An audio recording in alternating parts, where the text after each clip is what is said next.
Bienvenue à Wine Paris, bienvenue en Champagne. Je suis Delphine Collin, je travaille avec mon mari et son frère sur le domaine familial, donc le Champagne Collin, qui est situé à Vertus, dans la Côte des Blancs, dont le terroir est classé premier cru de la Champagne.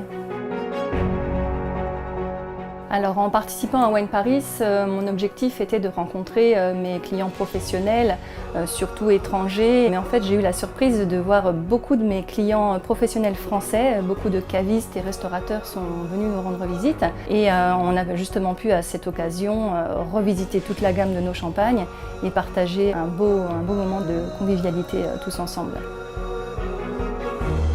Pour les affaires, Paris a un attrait indéniable du fait de sa place centrale en Europe, mais aussi de tout son environnement magique et gastronomique qui est représenté par tous ces restaurants, ces bars, ces spectacles, ces cabarets qui donnent tout un environnement très attractif. Et tout ça fait une très belle effervescence autour de l'événement Wine Paris. Lors de ce premier Wine Paris, j'ai pu rencontrer des acheteurs venus de toute la France, mais aussi du monde entier. J'ai pu voir des personnes venues de Tokyo, Séoul, Londres, Bruxelles, et encore bien ailleurs. Pour la petite histoire, il me revient en mémoire la venue de cet ancien contact coréen que je pensais avoir perdu, mais qui apparemment, lui, ne m'avait pas oublié. Donc cette personne est revenue à redéguster nos champagnes et aujourd'hui, on a débuté un partenariat très prometteur.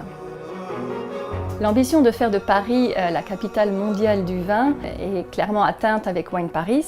La France est un grand pays de vin et de gastronomie. Paris en est le symbole. Et accueillir tous ces passionnés du vin, leur offrir une si belle expérience dans un lieu unique, forcément, pour moi, c'est un Wine Paris réussi. En 2020, je serai présente à Wine Paris et ce que je souhaite pour Wine Paris, c'est qu'elle devienne vraiment la référence française pour les vins français dans le monde entier.